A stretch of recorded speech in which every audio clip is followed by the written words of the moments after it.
माननीय अध्यक्षा महोदय, आज मैं सदन को एक कहानी सुनाना चाहता हूं। कहानी का शीर्षक है चौथी पास राजा।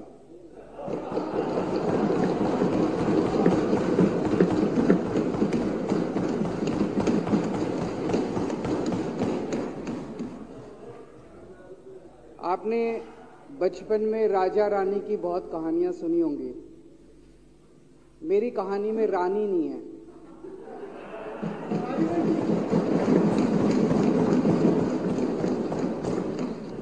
बस राजा है। ये एक ऐसे राजा की कहानी है अध्यक्ष महोदया, जो अनपढ़ था, चौथी पास था, बेहद अहंकारी था, बहुत अहंकार था, बहुत ज्यादा, और पैसे की इतनी हवस थी, इतना भ्रष्टाचारी था, इतना भ्रष्टाचारी राजा था। ये एक महान देश की कहानी है। एक बहुत महान देश था, कई हजार साल पुराना देश। उस देश में एक गांव में एक बहुत गरीब परिवार में एक बच्चे का जन्म हुआ। जब बच्चे का जन्म हुआ तो ज्योतिषी ने कहा, गांव में ज्योतिषी होते हैं, आते हैं, वो पतरी बनाते हैं। ज्योतिषी ने कहा, माई तेरा लड़का बड़ा होके बहुत बड़ा सम्राट बनेगा। माई को यकीन नहीं हुआ, मेरा इतने गरीब हूं मैं, कहां से मेरा बेटा सम्राट बनेगा। तो उसने कहा, नहीं, तेरे बेटे के ग्रह बताते हैं तेरा बेटा बहुत बड़ा सम्राट बनेगा। बेटा धीरे धीरे बड़ा होने लगा। स्कूल, गांव का ही स्कूल था, स्कूल जाता था, उसका पढ़ने वढ़ने में मन नहीं लगता था। तो चौथी के बाद उसने किसी तरह से चौथी करी, चौथी के बाद उसने स्कूल छोड़ दिया। गांव के पास एक रेलवे स्टेशन था।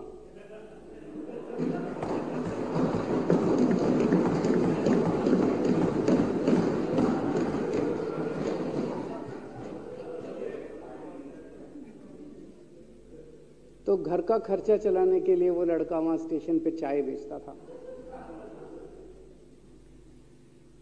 लड़के को भाषण देने का बड़ा शौक था।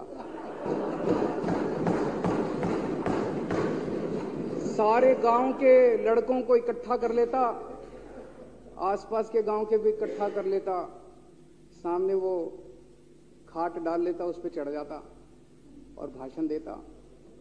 धीरे धीरे आसपास के गांव के लड़के भी इकट्ठे हो गए। जिस भी चीज में भाषण देता, एक बार शुरू हो जाता तो बंद ही नहीं होता। अब ज्योतिषी ने कहा था, लड़का बड़ा हुआ, बड़ा होके एक दिन उस महान देश का वो राजा बन गया। पूरे देश में उसका नाम हो गया चौथी पास राजा। लोग उसको चौथी पास राजा कहते थे। अब उसे आता जाता कुछ था नहीं, पढ़ा लिखा था नहीं। अफसर आते, कुछ अंग्रेजी में चपर चपर करते, उसको समझ नहीं आता। अफसर जो मर्जी उससे साइन करा के ले जाते, जो मर्जी उससे साइन करा के ले जाते। अब वो कुछ पूछे अफसरों से तो उसे भी शर्म आती थी कि मैं पूछूंगा तो उनको लगेगा अनपढ़ आदमी है, पता चल जाएगा। तो उसके भी दिल में ये रहता था, यार मैं पूछूं ना पूछूं।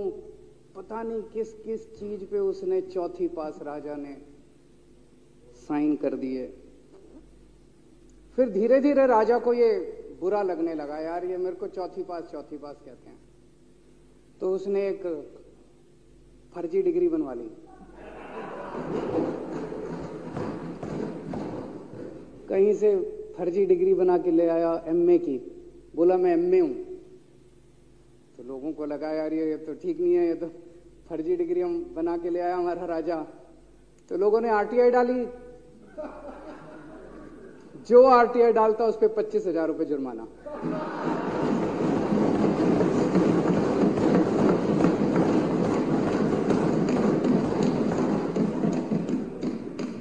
आपके नेता की बात नहीं कर रहा। आप लोग भी हंस सकते हो।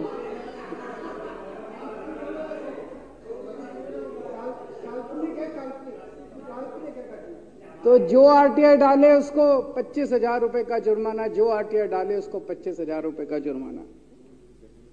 एक दिन कुछ लोग गए चौथी पास राजा के पास, बोले जी एक बड़ा धांसू आइडिया लेके आए हैं। बोले बताओ।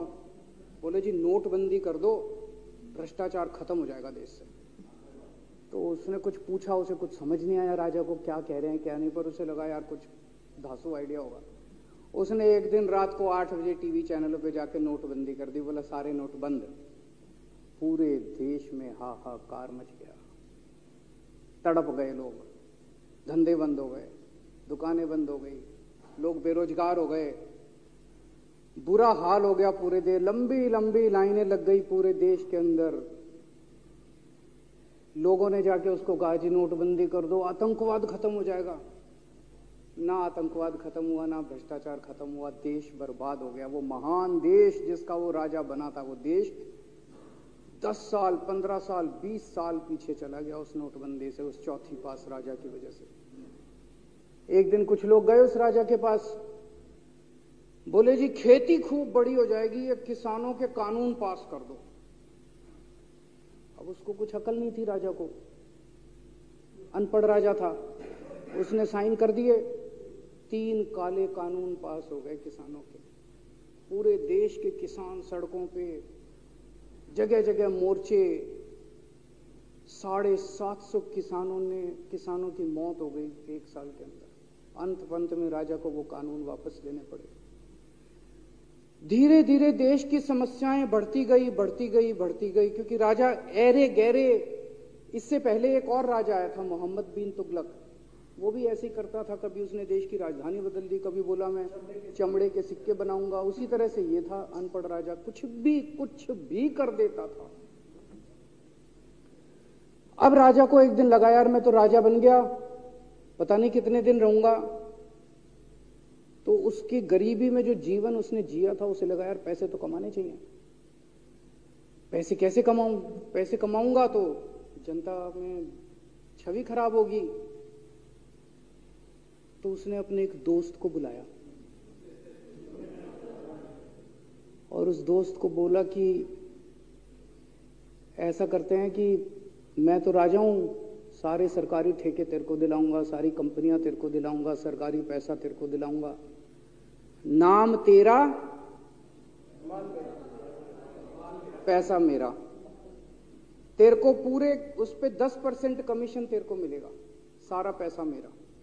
दोस्त मान गया। दोस्त को क्या था, फ्री में पैसा मिल रहा था, दोस्त मान गया। उसके बाद दोनों ने मिलके जो देश को लूटा, जो देश को लूटा। सबसे पहले वो दोस्त आया, बोला सर सबसे पहले बैंकों को लूटते हैं। तो वो बोला वो कैसे यार, बैंकों को लूटेंगे तो ये तो ठीक नहीं है। बोला नहीं ऐसे करते हैं, आप किसी बैंक के चेयरमैन को बुलाओ, उसको बोलो कि वो मेरे को लोन देगा। तो बोला लोन देगा तो वापस करना पड़ेगा। बोला वापस कौन करेगा, वापस थोड़ी करना है, आप राजा हो, वापस नहीं करना, लोन दिला दो बस।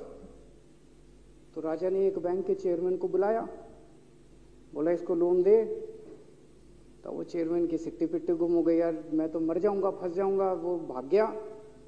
तो फिर उन्होंने ढूंढ ढांड के एक ऐसा चेयरमैन चुना जो कि सरासर भ्रष्टाचारी, जिसके ऊपर 10 फाइलें खुली हुई, जिसके ऊपर 10 केस चल रहे, उसको बुलाया। बोला देख तेरे को चेयरमैन बना रहे हैं, अब तू 10,000 करोड़ रुपए दे दे इसको, नहीं तो तेरे को जेल भेजेंगे। जेल जाना है कि पैसे दे रहा है? उसने कहा माई बाप मैं जो कहोगे जहां कहोगे साइन कर दूंगा। उसने 10,000 करोड़ रुपए का लोन उसके दोस्त को दे दिया। ऐसे करते करते 1,00,000 2,00,000 करोड़ रुपए इन्होंने बैंकों से लूट लिए। राजा ने, चौथी पास राजा ने और उसके दोस्त ने मिलकर 2-2.5 लाख करोड़ रुपए बैंकों से लूट लिए।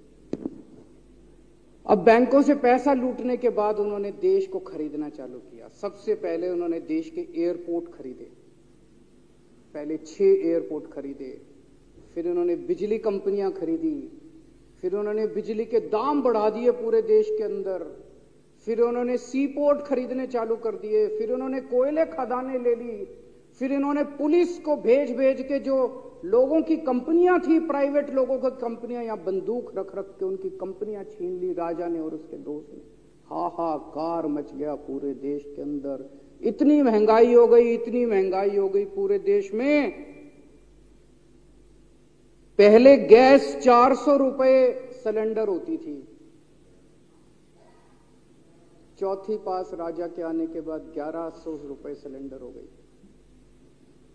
पहले पेट्रोल 71 रुपए होता था, 97 रुपए हो गया। पहले डीजल 57 रुपए होता था, 90 रुपए लीटर हो गया। जब पेट्रोल के दाम बढ़ गए, डीजल के दाम बढ़ गए, तो सारी चीजों के दाम बढ़ गए देश के अंदर। हाहाकार मच गया। सब चीजों पे इसने और इसके दोस्त ने कब्जा। दूध पहले 46 रुपए होता था, 66 रुपए लीटर हो गया। बच्चों को माएं दूध पिलाने लायक नहीं बची, घरों के अंदर छोटे छोटे बच्चों के दूध छीन लिए इसने राजा ने।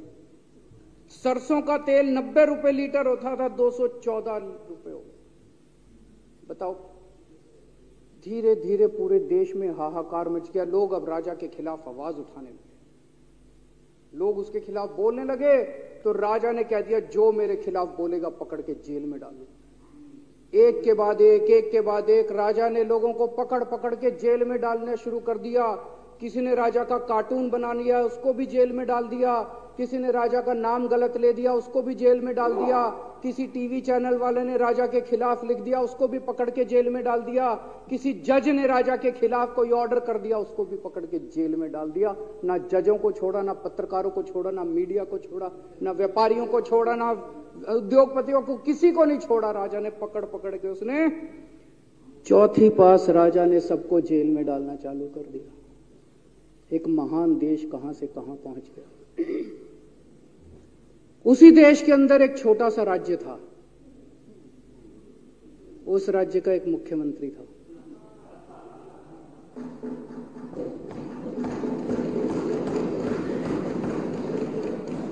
उनके चेहरे पे भी स्माइल आ गई,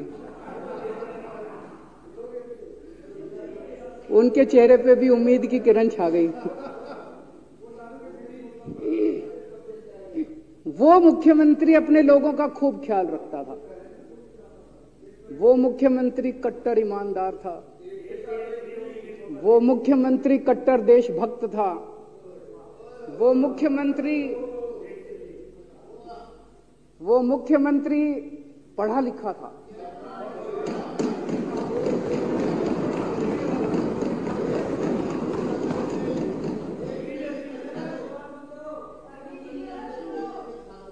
उस मुख्यमंत्री ने अपने लोगों को महंगाई से छुटकारा दिलाने के लिए बिजली मुफ्त कर दी। भाई साहब, उसके बाद तो चौथी पास राजा पागल हो गया। उसने बुला के जो हड़काया उस मुख्यमंत्री को कि तेरी हिम्मत कैसे हुई। उसे लगा राजा ने तो सारी बिजली कंपनियों पे कब्जा कर रखा था।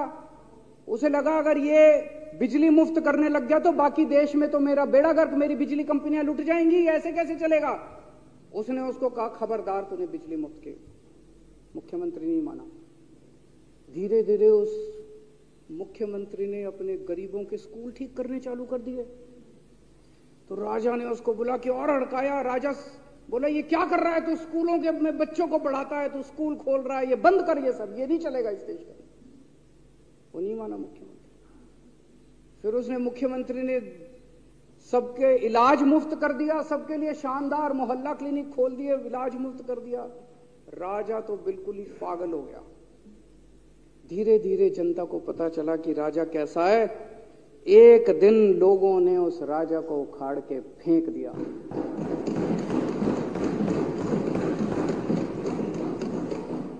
और लोगों ने एक किसी ईमानदार और देशभक्त आदमी को वहां बिठा दिया और उनकी सरकार आ गई। और उसके बाद देश से महंगाई खत्म हुई और देश रात दूनी चौगुनी तरक्की करने लगा। तो जैसे हम बचपन में सुना करते थे, moral of the story, Hindi में क्या कहते, मॉरल ऑफ द स्टोरी का मतलब भाई इस कहानी में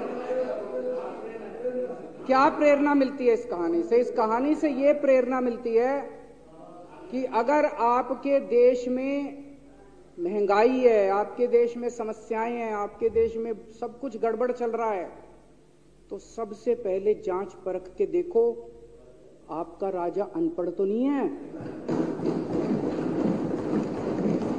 अगर आपके देश में सब गड़बड़ चल रहा है, बेरोजगारी है, बहुत सारी समस्याएं हैं, जरा देखो राजा, आपके राजा को कोई दोस्त तो नहीं है। अगर है तो सबसे पहले अपने राजा को उखाड़ के फेंको, नहीं तो आपकी समस्याओं का कोई समाधान नहीं होगा। आपकी समस्याओं का कोई समाधान नहीं होगा। वो पढ़ा करते थे, अंधेर नगरी चौपट राजा, सवा शेर बाजी सवा शेर खाजा। बहुत बहुत शुक्रिया।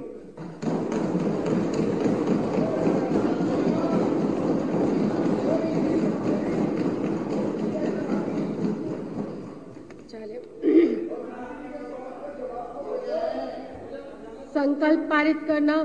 अब श्री दिलीप पांडे माननीय मुख्य सचेतक द्वारा प्रस्तुत संकल्प सदन के सामने है। जो इसके पक्ष में है वो हाँ कहे, जो इसके विरोध में है वो ना कहे, जो इसके विरोध में है ना है, जो इसके विरोध में नहीं है वो ना कहे। हाँ पक्ष जीता, हाँ पक्ष जीता। संकल्प स्वीकार हुआ।